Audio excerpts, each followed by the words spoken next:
Hello, you're welcome to BizWatch News in 5 minutes, where we'll bring you Nigerians' latest economic and business story. My name is Ibe Wada, and here are the top news stories as the week winds down. The headlines: Nigeria Kuwait Fund signs $62.8 million deal to tackle out of school crisis in Kaduna. FAN investigates K1 the ultimate over alleged security breach at the airport. Nigerian stock market hits 92.25 trillion naira after 25-day rally. Trump open to talks with Putin and Zelensky as White House confirms push for Ukraine ceasefire. And here are the news in details.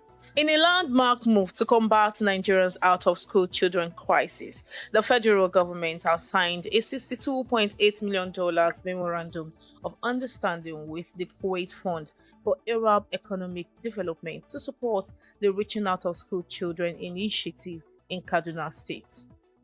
The agreement, described as the first of its kind by the Kuwait Fund in Nigeria, was formalized in Abuja with Dr. Doris Uzoka Aniteo, Minister of State for Finance, signing on behalf of Nigeria, and Dr. Walid Al-Bahar, Director General of the Kuwait Fund, representing the donor agency. Witnessing the signing, Kaduna State Governor Uba Sani hailed the development as a bold and historic step in advancing inclusive education in the country. He said this historic partnership marks a bold step toward addressing Nigerians' out-of-school children crisis. The governor added that it aligns with global commitment under Sustainable Development Goal 4 on quality education. The Federal Airport Authority of Nigeria (FAN) has launched an investigation into an alleged breach of aviation security involving renowned Fuji musician Wasiu Ayinde Marshal, popularly known as K1 the Ultimate, at the Nnamdi Azikiwe International Airport, Abuja. In a statement issued on Wednesday, FAN confirmed that the incident occurred on Monday, August 5th, 2025, during the boarding process for a ValueJet Airlines flight known as VK201 Bond for Lagos. According to the statement signed by FAN's Director of Public Affairs and Consumer Protection, Obiageli Ora, preliminary findings show that the musician attempted to board the flight with an unidentified liquid substance, contravening aviation security regulations.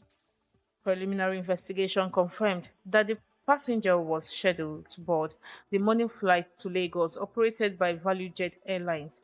During boarding, the passenger attempted to carry an unidentified liquid substance on board despite repeated warnings from aviation security personnel and the flight captain. The Nigerian exchange extended its bullish momentum for the 25th consecutive session on Wednesday, pushing the market capitalization to a new high of 92.25 trillion naira. The sustained rally has positioned the local bourse among the top performing global markets in 2025. Investors' sentiment remains upbeat as strong corporate earnings and dividend declarations continue to draw attention to fundamentally sound equities. The rally, driven by renewed optimism and capital rotation from fixed income to equities, shows little sign of slowing. Market data from NGX revealed a sectoral shift, with the insurance index leading gains in an unusual turn, soaring by 9.87%, suggesting the sector remains undervalued despite recent reforms. The market capitalization appreciated by 518.42 billion naira, reflecting a 0.57% increase as trading activities surged. Total volume and value of trade jumped by 168.02%, 46.62% respectively, underscoring strong investor participation.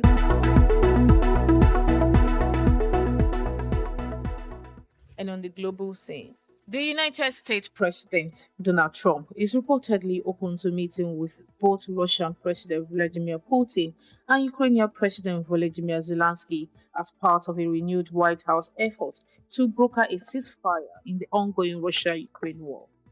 This development comes after US Special Envoy Steve Witkoff held a nearly 3-hour meeting with President Putin in Moscow on Wednesday.